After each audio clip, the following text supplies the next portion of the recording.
Are you a tactical genius? In this video, we're going to go through 5 different puzzles, from easy to intermediate, hard, tricky, and the last game I took it from Tao's game where he played a fantastic game. And you're not going to want to miss it out, so stick around. And for each puzzle, make sure to pause if you want to solve it, or you can listen to the solution that I'm going to provide in the video. But please comment down what levels you're able to solve by yourself.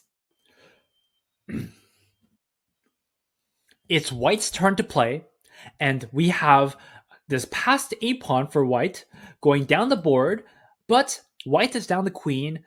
It has a knight, one of the trickiest pieces in the game of chess, but against black's queen, one of the strongest pieces in chess. It's white's turn to move, and can you find the move? So the move is, well, let's look at the first couple moves. Okay, so if you moved to a6 here, of course you're just losing, so we're gonna just ignore that move. So now we have to think about, is it either these moves, one of these two moves, but which one's correct? Let's cover through the move h4.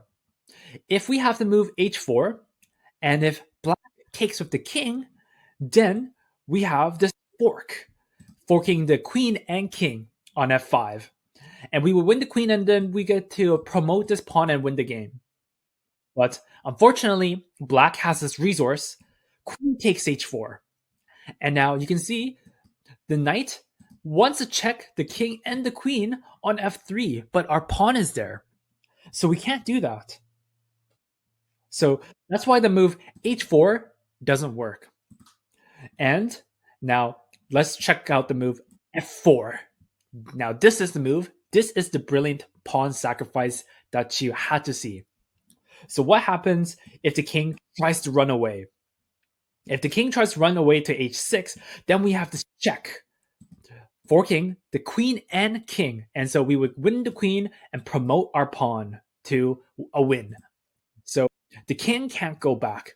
And now if the king comes forward, guess what? You're getting forked anyways on e2. You're getting forked 2 different ways here.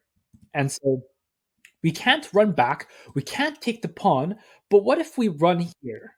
If we run to h4, then we get this fork on f5. And we're forking the queen and king on g3. You can't escape the fork. This is why knights are one of the trickiest pieces. And lastly, you take with the queen, then you get forked like this. This is absolutely crazy. No matter what black plays, they are getting forked. This is level 2. We have white to move in this position. White has an incredibly dominant attack here. And now we want to checkmate the black king. Can you do it? So the move is, 2 moves work here. And the first move you can play, either of these 2 moves work. And you have to first check with the queen. And so here, there's 2 options that the king can go to. You can block with the queen, but of course, you're just completely losing then. So really, you just have 2 options. What happens if the king goes to h8? Well, you get checked. Now after the check, you only have 1 square to go to, which is back to where you moved. And now you get rook to e8, checkmate. So that's why black can't go to h8 here, and instead goes to f8. But once they go to f8, they got an even more savage move coming. Well, first off, let's see. We have this knight that's under attack. We have this queen threatening checkmate on f7 here with the knight, but it's guarded by the queen, so where's the brilliant move? Well, can you find it here? The brilliant move here is rook to e8. Again, just like in the last checkmate, you had to use rook to e8, and here you have to sacrifice the rook, and once you sacrifice the rook, you get queen to g8 checkmate. This is level 3. Black just takes the rook on g8, and it's white's turn to move. And just as a little warning, the puzzles are much more difficult now. from level 3 and onwards. And so if you can find the moves, I hopefully you spend some time trying to find the moves, because I think when you do find out, it'll be incredibly satisfying. So in this position, black just took the rook, and white's turn to play and to play for the win. Okay, I'm going to reveal it now. The move that you had to find was queen to f5 check. You're sacrificing a full queen, and you can see this square is covered by the knight. You can't go here because it's covered by the queen. Sorry, the queen and the king combined. So the black's only move is to take the queen here. So now we lured the queen, the black king out to f5. And what's the move here? And here you have to follow up this brilliant queen sacrifice with another sacrifice. And that's the move knight to e7 check. Okay, let's first go through the case where white declines this knight. What happens? If you decline this knight, what happens is the king goes back to f6. It's the only square. Your queen's going to be taken. And then after the king goes back, because it's the only move, now you get knight to e3 checkmate. Okay, so that's why you have to take this knight with the rook. And now you're going to see the most savage thing that I've ever seen in the game of chess. First off, we have knight e3 check, forking the rook and the queen here. So the only move black has to play is to go back. All these squares are covered by the pawn and the king here. So only move is to go back, and now here, it's another check. Your rook and king are forked here. And after the king goes to f5, now you're getting forked one more time. You're going to lose the king and the queen again. And the best part about this is now this is equal material. Black is in check. They have to go back. But look at this. Check. They have to go back. Check. They have to go back once again. And now the last move that you had to find was g4 checkmate. What an absolutely beautiful, beautiful puzzle. That is level 3. This is a very tricky puzzle. Level 4. White to move, and can you find what is the winning idea? The winning move in this position is to notice that, first off, you have the queen and bishop targeting the knight. The knight is pinned and can't move. It's defended by the queen and the bishop here. And white to play, and you have to put more pressure on this knight on f6. And now you can see in this position, black can't defend that knight. And that means that they're going to lose a piece for sure. But black has this resource, a very tricky resource, and it's to move knight to d4, saying that if you capture with the bishop, then your queen is going to be taken with check. And if you take with the knight, then how does black survive this? Because it's check and it looks like there's discovery. Well, black just can play the move king to h8 here. And now no matter where you move the knight, let's say here or here, black is going to take with check.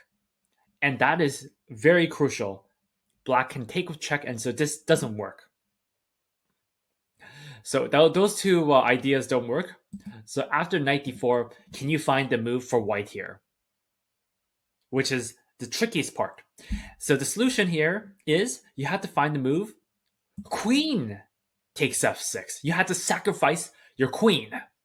Why? Because now, let's say if the bishop takes here. If the bishop takes, then you don't give this knight check here, because then the king goes up and you have no more attack. That's not the solution. What you have to find is you have to play bishop takes f6. And why does this work? Because you can see that, look at the squares around the king. You're threatening right now to play knight to e7 check. And the king, since it has no squares, they're gonna have to sacrifice the queen. So for example, let's say they play a random move. It doesn't really matter what they play. Like they move the queen, let's say, because it's being attacked. Very logical. Then you get this knight to e7 check, and the king has no squares here, so you're forced to give up your queen, and here you're up a piece against black's two rooks and knight here. You're just up the bishop pair, and this is completely winning. This is the game that Mikhail Tal played, and it is checkmate in 4. Mikhail Tal is playing the white pieces, and it's white to move here. And can you find the mate in 4? Okay, so the first move that you had to start with is to move queen to h6 here. So you might have found that because you want to go for an attack.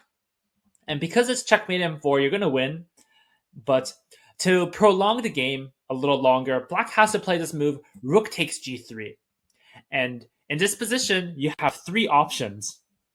Black's rook is hanging on f8, the bishop is hanging, and the rook on g3 is also hanging. And let's go through each case where what happens if you take. If you take the rook on f8, what happens is now black can just slide back the rook from g3. And what happens is you're just down the bishop, and you have to go back and you don't have any more attack. And so that would be losing. If you take the bishop here, then black has this move rook to g7. And you don't have any attack, and you're just down a rook, and you're going to lose this game after black consolidates here. And lastly, if you take the rook on g3 here, then what happens is you get the move bishop to g7 here. Bishop to g7, you're going to have to go back to one of these squares, and white is just losing because white doesn't have the dark square bishop here. So none of those capturing none of those pieces will work for you. And can you find the move that Mikhail Tal played in this position? 3 pieces hanging, and he couldn't capture any of them. Well, what did he see that his opponent didn't see? Well, it's the move bishop to g6. Mikhail Tal in this position chose to sacrifice his bishop. It can be taken by the pawn. It can be taken by the rook here. So let's see what happens. If it's taken by the rook here, then we get pawn takes g6, and you can't stop mate. Your rook is hanging, or you're getting checkmated here. And if the pawn takes, then it's just simply mate in 1. So you can't do that. So that's the variations here. I hope you enjoyed this last puzzle. If you like this content, please like and subscribe.